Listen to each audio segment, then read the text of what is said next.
There is a Mortal Kombat character, a very weird, fringe one, a joke character even, that has the potential to be one of the greatest characters in the entire franchise. And believe it or not, that character is Mokap.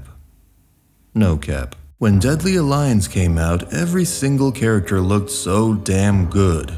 Good for the time, anyway. Except this hidden ray of blue sunshine. This voodoo doll-looking motherfucker was a hidden character. A joke character. And he looks like a cyclist who ran away from his acupuncture session because he's supposed to be a motion capture actor. Mokap. I mean, if you still don't get it, I cannot help you. I don't get it.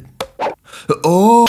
And as such, it was both a nice little inside joke, which he looks like, and also a bit of an homage to Carlos Pesina, an actual motion capture expert who helped with the games, voiced a bunch of characters, and played a couple of them, most notably Raiden and Baraicho, arguably two of the franchise's heavy hitters. And that was that. He appeared in Armageddon because even fucking Meat appeared in Armageddon, but that's where it ended. He was just a fun little trash character. However, that didn't stop the fan base from rooting for this guy. And believe it or not, there are plenty of Mokap enthusiasts who still ask, but where's Mokap? Why didn't they bring back Mokap? He should at least be a cameo. And that's fair. You can bring him back, keep him a joke character, make him a secret fighter, an unlockable, maybe an alternate skin for an existing character like Johnny Cage, and just leave it at that. But if you want a little more, if you want something a bit more out there, out of the box, huge, monumental even, that's one step away from greatness, but also one step away from complete lunacy, you've come to the right place. So Mokap's thing is, well, he doesn't really have one. But he kinda does, but not really. He has a bunch of special moves that are clearly randomly borrowed from other characters, so good news, Mokap is yet another one of this franchise's copycat characters, because we didn't have enough of those lying around.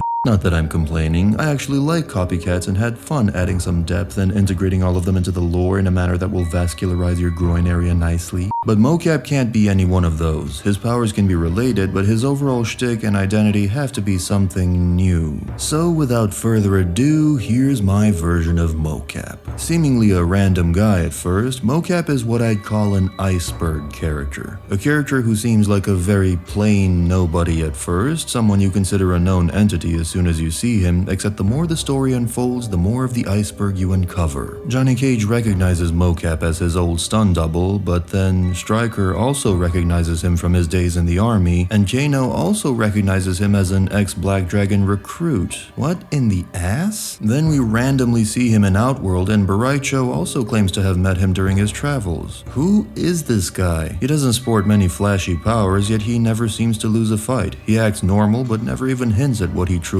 is or what he's truly after. He's able to match every fighter move for move, bit of a nod to Carlos, and his disposition is always friendly. He's always jovial, kind, polite. He's constantly surprised and wowed by the epic supernatural events he witnesses, and I have no idea how I even got here. Wow, would you look at that 4 arms? I bet she's real fun at a party.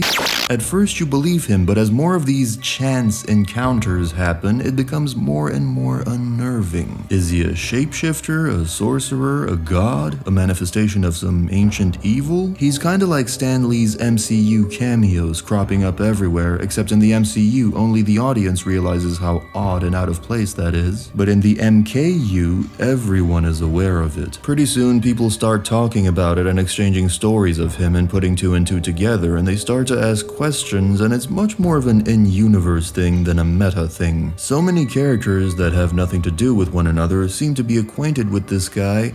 They just don't know that they're not the only ones. Like he could be a trusted advisor to Sindel without her ever realizing that Liu Kang, Shang Tsung, and Goro also know the man somehow. A guy with a very easygoing, humble personality, but who is able to match any fighter move for move, all of which paints him as a mysterious, unnerving character. And the fact that he's always chipper somehow makes him even more unnerving. It's sort of like, wow, Mr. Briggs, you have metal arms? And you can fly? Amazing! amazing. He's kind of like that guy that's impossibly powerful, but so humble about it, like he isn't aware of his own power. Or he is and he just act a fool. Shades of Toby from Naruto. I envision this scene where he encounters this powerful, well-established character like Liu Kang, for instance, whose skills and power level are beyond question, and at first Mokap just tries to be friendly, but also slowly starts to pester and get on Liu Kang's nerves a little bit, until it becomes obvious that he's trying to delay him, stall him, keep him from getting to where he needs to go and completing his most pressing mission. So Liu starts to fight him. Or tries to anyway, because he can't seem to lay a finger on him, with Mokap periodically going, "Goodness, you almost got me there, that was close. Wow, that was such a powerful attack." But him dodging it and everything else without breaking a sweat, and it gets to the point where Liu readies a punch and Mokap mimics his exact movement as he does it, like he's standing in front of a mirror, which gives Liu Kang pause for a bit. Then he tries something else and the same thing happens, and this man is mimicking everything. His stance, his Bruce Lee mannerisms, his high-pitched voice, every complicated kick and pirouette, even his dragon fireballs, which leaves Liu baffled and exasperated. It's very much like those Heimdall scenes from God of War 5. And then Mokap starts to have fun with it and goes from imitating martial arts moves to doing the cha-cha for a split second, just taunting Liu, like a guy teabagging through your entire MK match and goofing off and still getting a flawless against you. This is of course halfway through the saga. Up until that point he'd have few appearances, some a bit strange but none very noteworthy. And then this scene happens and suddenly everyone's talking about him and who or what he is. Now the actual Mokap, not my version of him, supposedly has vast knowledge of fighting techniques. He also has a bunch of borrowed special moves like Ermac's lift, Scorpion's flip kick. This again pegs him as yet another copycat character, which sounds suicidal from a writing perspective because we already have a boatload of the fuckers, but I have a special reason for that. Plus, you can implement the copycat mechanic in new ways, like instead of copying special moves, he copies combos and normals from other characters, or better yet, from the character they happen to be fighting. Pairing the opponent character's normals with Mokap's own specials could lead to some interesting and truly broken gameplay possibilities. And that would bridge the gameplay with the lore nicely, because if Mokap is another copycat, and a very enigmatic character to boot, all these things would hint at some kind of connection with the reptilian species of this universe. Chameleon, Other Chameleon, Onaga, who bestowed copycat abilities to Shujinko, all of these point to a common evolutionary ancestry. Reptilian ancestors that evolved and passed down this ability to copy abilities. Watch this video to fully understand what the fuck I'm on about. If copycatting is a reptilian ability, then what does that say about Mokap? Shujinko's copycat abilities were simply bestowed to him by a true reptilian, so mystery solved there. Shang's copying abilities come from the souls he steals, so that's not what this is, since Mokap doesn't need to steal a person's soul to copy them. So what's the deal? Who or what exactly is Mokap? Is he a reptilian? Is he the male chameleon or another one just like him? Is he some kind of Triborg-like robot? Is he a figment of the other characters' imaginations? Is he a god? More importantly, what the fuck is he doing? What's he up to? What is his purpose? This is the kind of character that you don't provide clear-cut answers to, but you also shouldn't mystery box it like JJ, cause that's fucking lazy, lame, and kills any real discussion on the matter. No offense, Jay. What's in the fucking box? What you do as a writer in this situation is you actually do write down a more or less clear-cut explanation, but you don't put it in the story. The explanation is just for you so as to inform the way you write this character, what they do, where they go, what they think, what their constraints are. So you don't fully explain the character, but you do place strategic clues that hint at what you wrote down. That way, some people will figure it out, other people will come to the wrong conclusion, yet an interesting one nonetheless. But the broad point is that this method ensures that there is enough substance there to generate discussion and to satisfy people as opposed to frustrating them. This is the Christopher Nolan method, whereby you yourself think up and know exactly what happens at the end of Inception and The Dark Knight Rises, but you never communicate it, except in interviews years after the fact. Yet in the movies themselves, you let the audience come to their own conclusions. Let's play a game, shall we? I'll describe 4 scenes to you, and you'll decide based on that information who or what Mokap really is. Scene 1.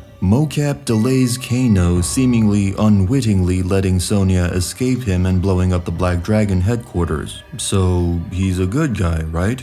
Scene 2. Mokap also seemingly clumsily delays Liu Kang, letting Shinnok escape. So he's a bad guy?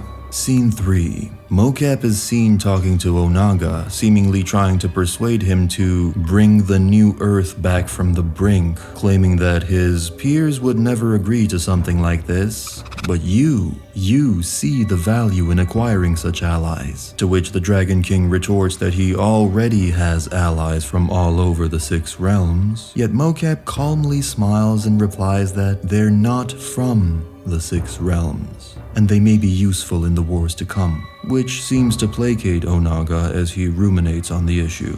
And finally, scene 4, where Raiden tracks down Mokap and claims, "I know who you really are," and gives Mokap an ultimatum to stand down, stop what he's doing, framing things as if he's either with Raiden or against him. And Mokap smiles and refuses politely, in a manner that seems to betray his true nature, as if that brief smile was the first time he wasn't playing a role, and this prompts a brutal fight between the two. Now, Raiden's good, meaning Mokap's bad, right? Yeah, except this is Dark Raiden, whose morality is fairly ambiguous at this point. We don't know if he's good or bad or misguided. So, who is Mokap? If you've already thought of an answer, write it down below. I'm curious to hear it. If not, let me give you some options. Mokap is either A. chameleon, or a chameleon at least, B. an aspect of the One Being, C. an elder god, D. a Zaterran god, or E. none of the above. I've linked a poll in the description with precisely these 5 options. Vote and comment your best guesses. I look forward to reading them. No cap.